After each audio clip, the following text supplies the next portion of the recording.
Bonjour à tous, bonjour Amandine. Bonjour Richard. Moi je suis ravi parce qu'aujourd'hui c'est un plateau où il va régner de la jeunesse et vous êtes tous bien en forme, mais Amandine c'est un cas. Amandine c'est un cas, je le dis franchement, parce que le jour de la rentrée je l'ai observé, parce que je suis observateur, hein, je suis un coiffeur, tous les coiffeurs sont observateurs, les maquilleurs aussi, mais je l'ai observé, je me suis dit que cette jeune femme a des choses à nous dire. Alors Amandine, parle-nous un peu de ton cursus, de ton chemin à toi. Alors mon chemin, donc en sortant du collège, donc je me suis redirigée vers tout ce qui est esthétique. Donc donc j'ai fait 2 ans de CAP esthétique et j'ai enchaîné sur 2 ans de BP. Bien. Amandine, quel âge as-tu? J'ai 20 ans. 20 ans. Comment ça se passe à 20 ans quand on doit gérer des filles qui ont 20, 21, 25, 18, 19? Quand on voit arriver une jeune fille qui a 20 ans comme ça, comment fait-on pour garder sa crédibilité? Alors c'est pas évident parce que du coup chaque personne est différente et il y a tout âge, mais on essaye de garder quand même un exemple pour pas forcément essayer de trop se mettre en personnage, on va dire, du même âge et comme s'ils avaient tous les droits de se permettre. Donc, on essaye de garder une distance entre nous pour que ça reste carré. C'est important, non? Oui, énormément. Alors, à toi, Amandine, comment tu fais pour gérer ton stress avec toutes ces filles-là qui sont autour de toi? Après, c'est vrai que bon, quand on rentre dans ce milieu-là, on fait un peu quand même attention parce que c'est vrai que face à certaines personnes, on essaye de garder quand même une prestance dans le sens où on essaye de dialoguer, mais sans vraiment rentrer dans les avis personnels. Amandine, mais comment tu as fait pour arriver là où tu es? D'un coup, comment ça s'est passé? Ça veut dire que tu gères quand même une classe avec des élèves. C'est C'est pas ça. rien, ça. Non, c'est vrai que c'est pas rien, donc quand même, on se dit comment ça va se passer, qu'est-ce qu'on va pouvoir faire. Donc après, on essaye de rentrer du coup des protocoles. Donc on commence sur des soins. Tout dépend après aussi en quelle année elles sont. Donc on fait en sorte de pouvoir bien travailler dans des bonnes conditions. Mais Amandine, il y a quelque chose qu'on a parlé hors antenne tout à l'heure. Tu m'as dit, moi, Richard, tu sais, je reviens de loin parce que j'ai eu ci, parce que j'ai eu là. Alors, Oui. bien entendu, brièvement, explique-nous un peu tout ça. Donc, quand j'étais plus petite, j'avais beaucoup de problèmes au niveau de l'école. J'avais du mal à me mettre vraiment à bosser. Donc, ça a été un peu compliqué pour moi et mes parents parce qu'on ne savait pas vraiment comment faire et ni Au passage, on dit bonjour à à Roland, Roland, c'est mon ça, papa, et ma ton mère papa. Alors Isabelle, ma bonjour sœur, tout le Roland, monde. bonjour à la maman d'Amandine. Je pense que ça vous fera plaisir de voir Mmh, votre fille. mais c'est vrai que oui, ça n'a pas été évident et je sais que mes parents, ils ont énormément été là pour moi, toute ma famille aussi. Donc j'ai suivi j'avais l'orthophoniste, enfin j'ai eu tous ces trucs-là. Le collège a été aussi très compliqué. J'ai pas fait des collèges classiques, j'ai fait beaucoup de choses Tu veux spéciales. dire que tu as subi des problèmes aussi au collège? Oui, j'ai eu beaucoup de problèmes. Donc, j'étais pas dans une classe simple, j'étais dans une classe spécialisée.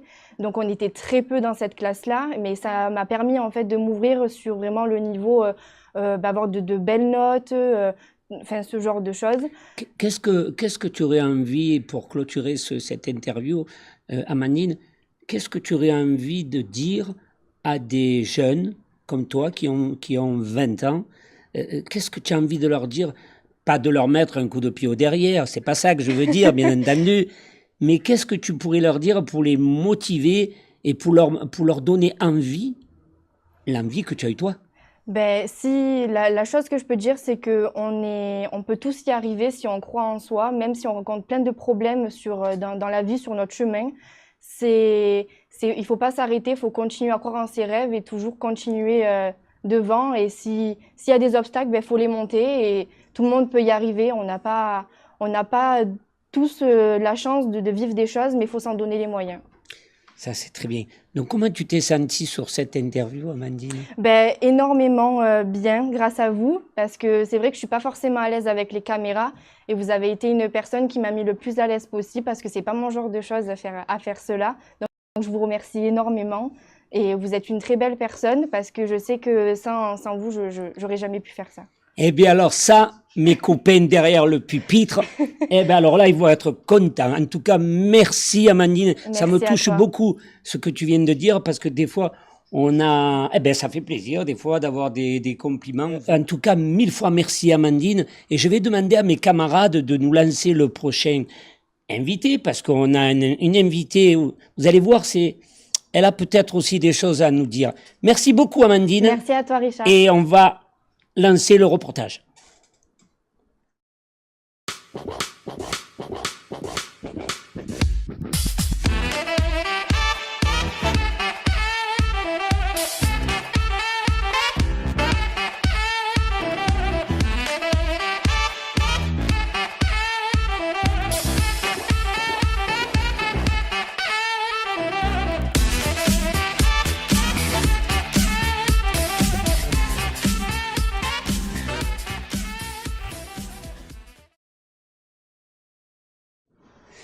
Eh bien, ravi. Vous avez vu aujourd'hui, ce n'est pas un reportage qu'on a lancé, c'est le générique. Je pense que vous avez fait la rectification autour de nous tous. J'ai demandé à notre petite Léa nationale qui travaille dans l'ombre, qui ne s'arrête jamais. Bonjour Léa. Bonjour Richard. Léa, dis-nous un peu quelle joie nous avons tous les matins de passer devant toi et de te voir avec ton téléphone à l'oreille. Le téléphone pour travailler, bien sûr. Oui, pour travailler. Donc, moi, je suis en études de management dans une école donc à l'INSEC à Marseille. Et du coup, en apprentissage. Et donc, j'ai eu l'occasion de travailler en tant qu'alternante au sein du CFA Roger Para. Donc, j'ai saisi l'opportunité parce que je connais l'école et je sais que c'est génial. Comment ça se passe dans la journée? Tu dois recevoir des 10, des 20, des 30 appels sans arrêt. Et pour garder, il faut garder quand même une certaine élégance. On dit que l'élégance est une modestie. En tout cas, tu l'as, toi, la modestie. Comment ça se passe, Léa? Moi, j'ai plusieurs missions, donc notamment le téléphone, puisque je m'occupe donc de l'accueil, du standard. Oui, bien sûr. À côté de ça, je m'occupe de tout ce qui est dossier d'inscription des nouveaux élèves, des anciens aussi. Des fois, je vais être amenée à les accompagner pour trouver leur employeur, faire des recherches notamment sur les employeurs aux alentours pour pouvoir leur proposer un panel assez élargi au niveau de l'apprentissage pour qu'ils ne soient pas embêtés pour eux trouver leur salon et leur institut derrière. Voilà, j'ai plusieurs missions. Après, les appels, c'est un peu tout mélangé, on en a pas mal, mais on s'en sort, ça va. Et puis de temps en temps, tu viens nous faire des petits coucous au studio TV avec tes camarades. Et puis avant de recevoir mon troisième invité, je voulais dire que je suis ravi aujourd'hui de ce plateau parce que on peut vous donner la parole et en tout cas, moi, c'est ce que je voulais. Merci beaucoup, Léa, de ta présence et puis à la prochaine et on va lancer notre petit générique. Merci beaucoup. Merci.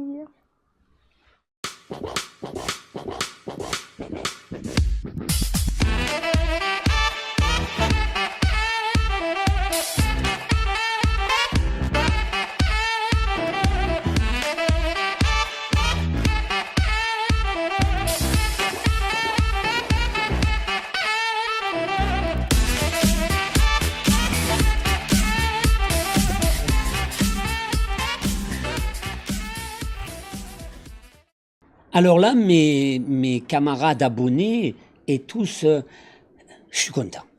Je suis content parce que ça fait déjà un bon moment que je la vois passer devant mon studio TV. Je lui dis, mais Caroline, il faut que tu viennes sur mon plateau. On a besoin de t'entendre, on a besoin de connaître, de savoir tout ce que tu fais ici au sein du CFA. Bonjour Caroline. Bonjour Richard. Du coup, j'en ai perdu de te dire un petit bonjour. Caroline, merci d'être là, Avec franchement, plaisir. parce que bien entendu, tu fais partie des très jolies femmes que nous avons au CFA Roger Para. Mais dis-moi, Caroline, est-ce que tu connais les astuces pour réussir aux examens, par exemple? Alors, les astuces pour réussir aux examens, tout d'abord, c'est l'assiduité. Donc ça, c'est très important. L'assiduité, que ce soit vraiment de respecter les horaires au travail si les jeunes filles sont en alternance et à l'école. Et aussi le maintien du travail à la maison, parce qu'il y a beaucoup de travail personnel. C'est vrai qu'elles ont la formation ici directement dans les centres, mais il faut quand même beaucoup de travail personnel en Ça plus. veut dire que c'est comme au collège ou au lycée, il faut qu'elles fassent leurs devoirs à l'école. Exactement. Il faut que d'elles-mêmes, elles puissent travailler aussi un petit peu à la Est-ce que, maison. est-ce qu'à 20 ans ou 22, Caroline, on a le coup de rein, comme on dit, pour faire les devoirs à la maison, ou on prend le téléphone pour voir ce qui se passe sur Instagram? Alors, c'est vrai que c'est un petit peu compliqué de donner des devoirs, donc on ne va pas dire le mot devoir, mais en tout cas, il faut vraiment que d'elles-mêmes, elles se rendent compte que c'est pour leur profession plus tard. Nous, on essaie de leur donner les outils au maximum, mais il faut vraiment qu'elles se rendent compte que c'est pour leur avenir. Donc, on fait tout pour les amener vers la réussite, et c'est vrai qu'on leur dit de travailler à la maison. Alors, avant de te poser l'autre question, je voudrais faire un petit coucou à Océane, Oui, un petit coucou à Océane. Véronique, parce Oui, que Véronique évidemment, aussi. vous êtes les trois inséparables de l'esthétique, n'est-ce C'est pas? ça, oui. Et je dois reconnaître que tes deux camarades et toi, vous faites un boulot assez extraordinaire. Mais, Caroline, comment tu t'es retrouvée au CFA alors? Alors moi, pour ma part, donc j'ai un parcours, j'ai travaillé dans un spa pendant plusieurs années, donc avec notre président, Monsieur Moutet. J'ai travaillé, voilà, j'ai eu un parcours de 10 ans à peu près, où j'ai commencé en cabine, j'ai fait tous les soins esthétiques, et après je suis passée à l'accueil pour gérer tout ce qui était, voilà, pour un peu assister au niveau management. Donc j'ai fait ça pendant plusieurs années. Ensuite, j'ai eu une petite pause pour m'occuper de mes enfants. Ça, c'est le meilleur métier du monde, Voilà. Caroline. Et ensuite, j'ai eu l'opportunité de pouvoir rentrer au centre Roger Para. Donc, je suis ravie parce que c'est vrai que c'est quelque chose qui m'a toujours plu. Au spa, moi, j'étais formatrice. C'est moi qui formais les jeunes filles pour pour apprendre les massages, les différents modelages ou les soins du visage. Et je savais que cette profession, je savais que c'était quelque chose qui allait me plaire. Et je me suis pas trompée, donc je suis contente parce que j'ai choisi la bonne voie. Vraiment, j'ai eu cette opportunité-là et je suis contente. Alors, J'aime beaucoup ce que je fais. je vais faire une petite entorse au règlement Roger Para TV, parce que je sais que tu aimes le même sport que moi. Et Oui, je voudrais saluer la victoire de l'Olympique de Marseille oui, hier soir, c'était un beau match, hein, parce c'est vrai. que voilà, on s'est bien régalé. Voilà, Oui. je referme la parenthèse. Caro, comment tu es avec les apprenants? Alors, avec les apprenantes, je pense être plutôt. Alors, je suis bienveillante, je suis très patiente. Je me trouve patiente, en tout cas, du moins. C'est vrai. Voilà, je me trouve patiente. C'est vrai. Mais par contre, il y a des limites où, voilà, elles savent très bien qu'il ne faut pas dépasser certaines limites. Mais voilà, je leur dis gentiment, mais c'est vrai qu'après, quand ça dépasse, forcément, il faut. Ça veut dire que... On est obligé, malheureusement, à certains moments, mais dans l'ensemble, je trouve que je suis quand même. Voilà, C'est bien. patiente et Alors, bienveillante. tu sais, avant que tu arrives sur le plateau, j'ai reçu Amandine. Oui. Amandine, c'est un phénomène quand Ah même. oui, oui, on est contente. Elle est là, elle est sérieuse, elle est dans son boulot. On est obligé de regarder un peu, de voir les différences qu'il y a, malgré que nous sommes ravis de tous nos élèves. Mais Oui, je tout à pense fait. que la mieux placée Oui. pour me parler d'Amandine, ça peut être que toi. Alors, c'est vrai qu'on est très content qu'Amandine soit ici cette année.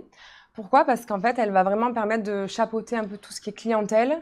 Et à la fois, elle peut nous assister quand on est en cours de pratique. Donc, j'avoue que voilà, je trouve qu'elle a une belle personnalité et elle est vraiment motivée et très volontaire dans ce qu'elle fait. Donc, ça va être un atout pour nous, un plus en fait pour cette année. Donc, on est vraiment content qu'elle soit avec nous dans l'équipe. Donc, Ça, c'est très bien. Caro, c'est quoi le PSE? alors, PSE, oui, parce qu'on parlait des matières tout Et à oui, l'heure. on a parlé Voilà, tout on à a l'heure parlé de des matière, mais matières. moi, le PSE, ça me dit rien. Et peut-être qu'il y a certains abonnés qui ne connaissent pas. Oui. Et ça serait bien que tu nous dises un peu, c'est que quoi le c'est. PSE? Alors, la PSE, ça fait partie des matières qu'on présente au CAP, parce que c'est vrai que, donc moi, pour ma part, en esthétique, je leur apprends, donc je leur enseigne la biologie, la technologie, le conduit d'un institut, donc plus ce qui est côté vente, la pratique et la PSE. Et la PSE, c'est la prévention santé environnement. Et c'est une matière, en fait, où on va permettre aux élèves d'avoir une culture générale un peu plus approfondie. Et ça va leur aider. Donc, par exemple, on va faire le cours sur l'alimentation ou le cours D'accord. sur l'activité physique, le sommeil. On a plusieurs thèmes, en fait. Et c'est vraiment très intéressant où il y a beaucoup de participation de la part des élèves. Et c'est une matière qui se présente dans beaucoup de CAP, même tous les CAP, il me semble, oui. Alors, souvent, j'ai posé cette question chez les coiffeurs, mais je vais la poser aussi chez les esthéticiennes. L'image de tes élèves, comment toi tu interviens là-dessus avec évidemment bienveillance, parce Oui, que bien sûr. ça peut aussi les froisser, Mm. mais c'est quand même important que tu nous en dises 2 mots là-dessus, parce que l'esthétique, ça reste quand même, tout comme la coiffure, attention, Oui, oui, oui. ça reste un métier où il faut avoir, il y a plein de règles à respecter, non? C'est ça, tout à fait. C'est vrai que nous, les premiers cours qu'on fait, donc que ce soit en même biologie, techno, PSE, peu importe le cours qu'on commence, on va de suite faire un cours sur l'hygiène, l'attitude aussi de l'esthéticienne, la posture, etc. Alors quand tu dis l'hygiène, Caro, ça veut dire... Alors si- l'hygiène, on comment va c'est vraiment ça? apprendre aux jeunes filles à bien se laver les mains. Alors ça peut paraître Non, c'est voilà, une important. évidence, mais voilà, Ouais, bien se laver important. les mains. L'hygiène qu'on peut avoir par rapport au matériel, à tout ce qu'on peut avoir en esthétique. Donc c'est pareil en coiffure, mais en tout cas Oui. c'est très important. Et l'hygiène qu'elles peuvent avoir par rapport à elles. Donc Et alors, j'ai qu'elles soient entendu bien souvent coiffées, bien en voilà. esthétique, Caroline, les cheveux attachés. Tout à fait. En pratique, tout à fait. Alors nous, en tout cas, en cours de théorie, on leur instaure de bien s'habiller de manière correcte, maquiller légèrement et pas forcément les cheveux attachés. Par contre, en pratique, dès qu'elles passent la porte de pratique, il faut qu'elles aient leur tenue, donc leur blouse et pantalon avec des chaussures adaptées, maquillées mais de manière légère, sans voilà. Et ensuite les cheveux attachés. Donc c'est important, voilà, c'est vraiment l'attitude qu'elles doivent avoir quand elles sont en pratique. Alors, tu vois, si j'avais une trentaine d'années en moins, je suis convaincu par tout ce que tu dis. Je vois tes paroles, Caroline. C'est vraiment incroyable parce que tu me motives et tu donnes envie d'apprendre ce métier. Et rien que pour ça, j'ai envie de te féliciter. Bravo, Caroline. Pour terminer un peu cette interview auquel j'ai pris du plaisir, c'est quoi le jeu de météo mentale? Ça veut dire quoi? Ça veut dire que Alors, tu leur dis s'il va pleuvoir ou si... alors non, c'est pas tout à fait Ah ça. bon, d'accord. C'est en fait, on l'a appris quand on a fait la formation IP2A où ça a été mis en place pour tous les formateurs. Alors, c'est un jeu qui peut se faire pour tous les niveaux. Ça peut aller de la maternelle dans les plus grands centres de formation. Et c'est en fait, le principe, c'est d'étaler sur le sol la météo. Donc, ça peut être le soleil, nuage ou la pluie, le tonnerre, etc. D'accord. Et dès le début du cours, on n'est pas obligé de le faire à tous les cours, bien sûr, mais dès le début, on va demander aux élèves de se placer vers l'image qui les inspire le plus. Donc elles vont dessus et en fait, on va beaucoup parler des émotions. Donc ça permet de mieux appréhender la journée, de mieux, si on voit qu'une jeune fille s'est placée au niveau tonnerre, tornade, etc., on sent que c'est une jeune fille qui n'est peut-être pas spécialement bien aujourd'hui. Ah, d'accord. Voilà. Et donc on va appréhender la journée, on va la voir différemment. Donc c'est sur les émotions et c'est vraiment très intéressant. Moi, je l'ai fait pour mes élèves toute la semaine dernière et ça a beaucoup marché en fait. Elles ont adoré ce jeu et donc je compte le mettre en place de temps en temps dans l'année pour. Mais c'est drôlement intéressant ça, Ouais, parce j'ai que trouvé c'était tu vas intéressant. pouvoir définir un petit peu le côté caractériel de chaque élève. Exactement. Ça veut dire, Sans donner de détails, Richard. bien sûr, Mais par contre, voilà, on va savoir un peu comment elle va passer sa journée, donc on va pouvoir lui faire vivre moi ce que j'aime, différemment si elle n'est voilà, pas bien. moi ce que j'aimerais, Caro, c'est que tu fasses le jeu de la météo mentale à mes 2 camarades qui sont Ah. derrière les pupitres pour voir un peu s'il y en a un qui est Ah oui, mais tonnerre après, ça ou peut se s'il y en faire. a un qui est soleil. Ça serait Mais intéressant oui, pour mais, nous de ça, le c'est savoir. ça. Ça peut se faire avec tout le monde en fait. Hein. C'est vrai que Et c'est alors, super intéressant. tout à l'heure, tu nous disais que tu viens d'un spa au Oui, Sofitel, c'est ça. et donc il y a un président. C'est ça, Monsieur Moutet, voilà, le président, et c'était mon directeur du spa, qui est toujours au spa, bien sûr. Et on a un directeur aussi, Et exactement. monsieur Didier Et Castagnier. Monsieur Castagnier. Donc moi, je suis ravie de mon équipe. Je suis ravie de l'ambiance qui peut y avoir dans ce centre Roger Para. Et je trouve que c'est vraiment une famille. Je Ah oui. ressens ce, je Donc tu ressens te ça, sens comme exact. dans une Oui, famille? totalement. Je me sens bien et j'ai l'impression que voilà que tout se passe bien. Après, forcément, il va y avoir des hauts, des bas dans ma carrière, j'imagine, mais en tout cas, pour l'instant, je me sens bien. Et voilà, je me remercie Monsieur Moutet de m'avoir laissé cette opportunité de pouvoir rentrer dans cette école.